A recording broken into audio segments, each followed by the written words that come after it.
നമസ്കാരം. രാഷ്ട്രീയ കേരളം ഉറ്റുനോക്കുന്ന സംഭവബഹുലമായ ഒരു കാര്യമാണ് വയനാട്ടിൽ നടക്കാൻ പോകുന്നത്. വയനാട്ടിൽ വീണ്ടും ഒരു ഉപതെരഞ്ഞെടുപ്പ് ഉണ്ടാകാനുള്ള സാധ്യത ഉണ്ട് എന്ന തരത്തിലാണ് വാർത്തകൾ പുറത്തു വരുന്നത്. അതായത് വയനാട് നിലവിൽ ഒരു ഉപതെരഞ്ഞെടുപ്പ് കഴിഞ്ഞതേ ഉള്ളൂ.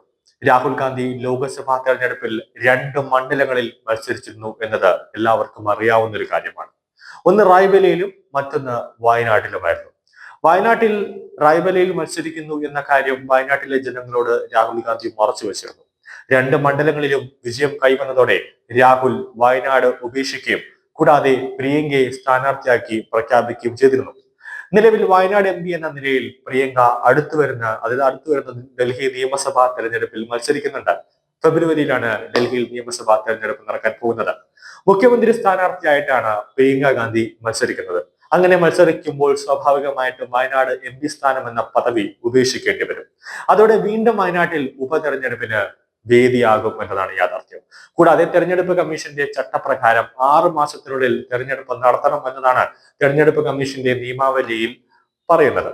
അങ്ങനെ വരുമ്പോൾ പ്രിയങ്ക ഗാന്ധിയുടെ ഭർത്താവ് റോബർട്ട് വധേരയ്ക്ക് സ്ഥാനാർത്ഥിയായി വയനാട് എം പി സ്ഥാനാർത്ഥിയായി എത്തും എന്നതാണ് യാഥാർത്ഥ്യം.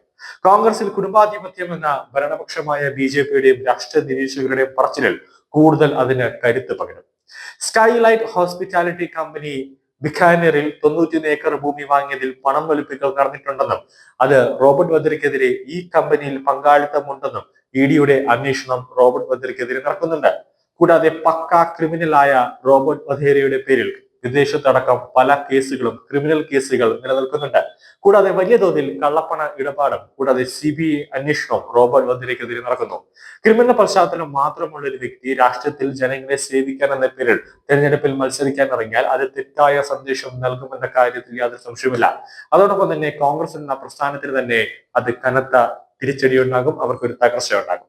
ഈ വർഷം നടന്ന ലോക്സഭാ തെരഞ്ഞെടുപ്പിൽ റായ്ബലിയിലോ അമേഠിയിലോ മത്സരിക്കാൻ ഒരു താല്പര്യം റോബർട്ട് വധേര സോണിയാഗാന്ധിയോട് പ്രകടിപ്പിച്ചിരുന്നു. എന്നാൽ റോബർട്ട് വധേരയെ മത്സരിപ്പിച്ചാൽ അത് BJP അതിന്റെ ഒരു മുഖ്യ ആയുധമാക്കുമെന്ന് കോൺഗ്രസിന് മനസ്സിലായി. പണത്തിനും അധികാരത്തിനും വേണ്ടി മാത്രം പദവികൾ ആഗ്രഹിക്കുന്ന കോൺഗ്രസ് എന്ന രാഷ്ട്രീയ പ്രസ്ഥാനത്തിന്റെ തകർച്ച എണ്ണപ്പെട്ടു കഴിഞ്ഞു എന്നതാണ് യാഥാർത്ഥ്യം. കൂടാതെ കോൺഗ്രസിൽ ഇപ്പോൾ രണ്ട് ഗ്രൂപ്പുകളാണ് നടക്കുന്നത്. അതായത് ഒന്ന് രാഹുൽ ഗാന്ധിയുടെ ഒരു ഗ്രൂപ്പും രണ്ട് പ്രിയങ്ക ഗാന്ധിയുടെ ഒരു ഗ്രൂപ്പും.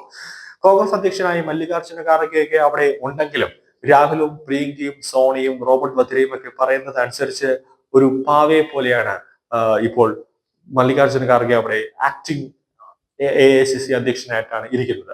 ഇവർ എന്ത് പറയുന്നു അതുപോലെ ചെയ്യുന്നു. ഏതെങ്കിലും പേപ്പറിൽ ഒപ്പിടാൻ പറഞ്ഞാൽ അതേപോലെ ഒപ്പിടുന്നു. എന്തെങ്കിലുമൊക്കെ സംസാരിക്കാൻ പറഞ്ഞാൽ അതേപോലെ സംസാരിക്കുന്നു. അങ്ങനെ ഒരു കീ കൊടുത്ത് പ്രവർത്തിക്കുന്ന ഒരു പാവയെ പോലെയാണ് മല്ലികാർജ്ജുന ഖാർഗെ ഇപ്പോൾ കോൺഗ്രസിൽ പ്രവർത്തിക്കുന്നത് എന്നതാണ് യാഥാർത്ഥ്യം.